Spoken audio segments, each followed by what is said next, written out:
À la vue des diverses arrestations arbitraires et disparitions inquiétantes avant, pendant et après les élections présidentielles de 2025, Maître Nkamwa Limen tire la sonnette d'alarme et interpelle le pouvoir en place sur les dérives d'une justice détournée. Alors, je reviens à vous, Benjamin, tout à l'heure, mais je vais revenir rapidement sur le cas de sur cette question des arrestations, Barrister Nkamwa. Est-ce que vous craignez des dérives par rapport aux interpellations qui sont faites dans le sillage de cette crise post-électorale? On entend qu'il y a des cas, des personnes, il y a des avocats qui allèguent qu'il y a des individus qui sont arrêtés, enfin, par des disparitions forcées.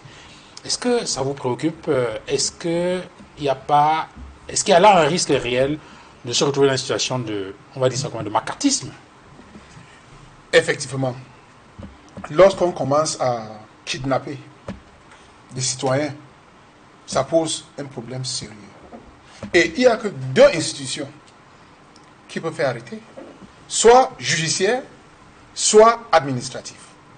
Mais dans le cas d'espèce, on les connaît, je peux vous dire que le procureur de la République, le judiciaire, n'est pas impliqué. Ça, je peux vous dire. Et c'est des gardes à vue administratifs. C'est des kidnappings, enlèvements administratifs. Et c'est pas bien parce que lorsqu'on donne pouvoir à quelqu'un qui peut décider à tout moment d'envoyer des militaires aller arrêter des citoyens camerounais, on viole des droits internationaux énormes. Ça pose un problème fondamental. Et il faudrait que vraiment le chef de l'État puisse regarder à cela tout de suite. Parce que ça va dégénérer à des on appelle ça en français quoi? Quand tu as un problème avec quelqu'un et tu passes par règlement de compte. Oui, ça peut passer pour des règlements de compte. Et je vais vous dire quelque chose. C'est tout à fait normal que dans n'importe quel pays, il y a des vues divergences. Même dans ta propre maison, tes enfants n'ont pas les mêmes vues avec vous. Et ce n'est pas une raison pour les fouetter, pour les chasser. Non.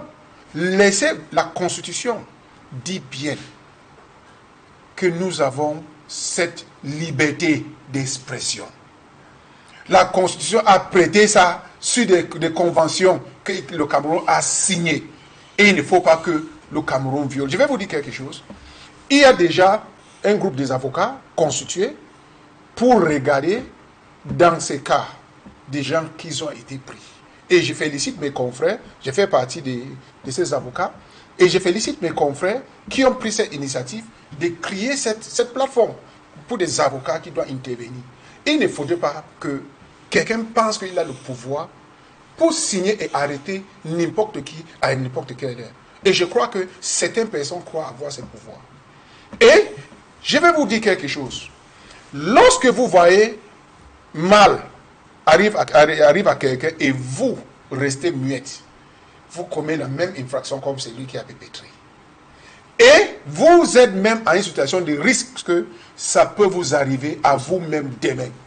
Donc, est-ce que les Camerounais doivent, la loi prévoit, avant d'arrêter quelqu'un, vous venez, vous vous présentez, vous donnez le mandat pour lequel vous venez exécuter, et la personne a le droit d'appeler son conseil, d'informer sa famille, et vous lui dites là où il est en train de partir. Oui. Et comme ça ne suffit pas, la Code pénale a donné des juridictions compétentes, n'est-ce pas, en matière des infractions.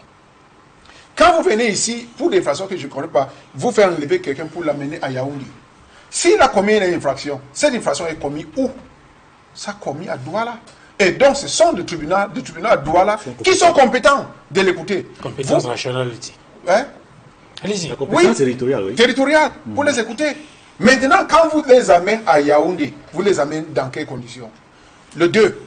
La loi aussi prévu que lorsque vous arrêtez quelqu'un, dans le plus bref délai, il doit être entendu. Le procureur de la République doit être au courant. Donc, je prends l'occasion aussi de dire à mon ministre, Garde-Sceaux, le ministre d'État, Laurent Esso, que s'il vous plaît, vous avez un pouvoir, le pouvoir que le peuple camerounais peut compter sur vous.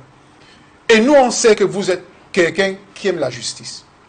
S'il vous plaît, bien vouloir veiller à ce que des administrateurs n'utilisent pas votre pouvoir pour faire fermer, arrêter des citoyens lorsque nous avons un ministre comme vous et un délégué comme Maître Momo, qui est un avocat, qui connaît que avant d'arrêter des gens, il y a des procédures à respecter.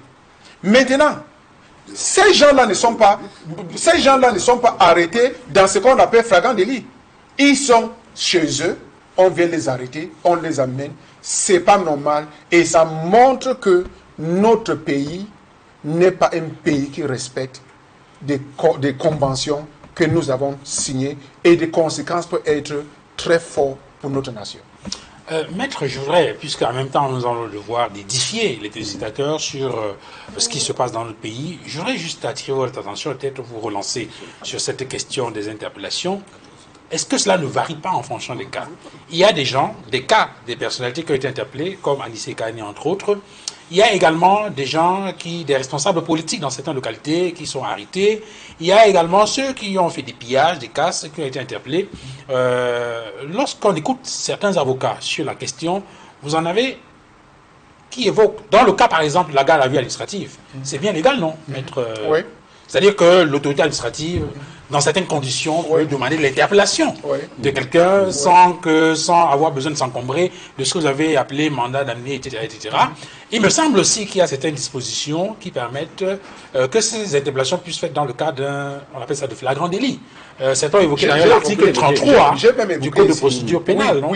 Est-ce qu'il ne faut pas faire la différence entre tout cela pour qu'on n'ait pas le sentiment qu'il y a... Non, je crois que j'ai fait. Oui. J'ai dit, ces gens-là ne sont pas arrêtés dans le flagrant délit. Oui. Ils sont arrêtés chez eux. Qui vont dire qu'ils ne sont pas arrêtés en commission d'une infraction. Okay. Vous comprenez? Alors que les autres, on les a arrêtés en flagrant délit, donc avec des choses volées, ça là même n'est pas sous la responsabilité de l'administration. C'est du procureur de la République. C'est du vol.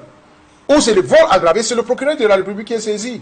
Donc, ces gens-là, qui ont cassé, qui ont fait ces choses-là, destruction de biens, est dans le code pénal. Donc, c'est dans le ressort du procureur. Mais je vais vous dire quelque chose. C'est très, très important ce que je vais vous dire. Garde à vue administrative ne doit pas être abusée. C'est pour cela qu'il y a aussi une procédure, n'est-ce pas, que des avocats peuvent intenter pour que la personne qui est mise en garde à vue administrative, n'est-ce pas, habeas corpus, soit présentée dans le bref délai dans le tribunal. Et il faut que les administrateurs aussi comprennent que lorsque finalement on retrouve que cette personne a été déclarée non coupable, il a le droit de vous poursuivre. Et il a le droit de réclamer des dommages à l'État du Cameroun. Donc faisons attention et faisons notre travail bien.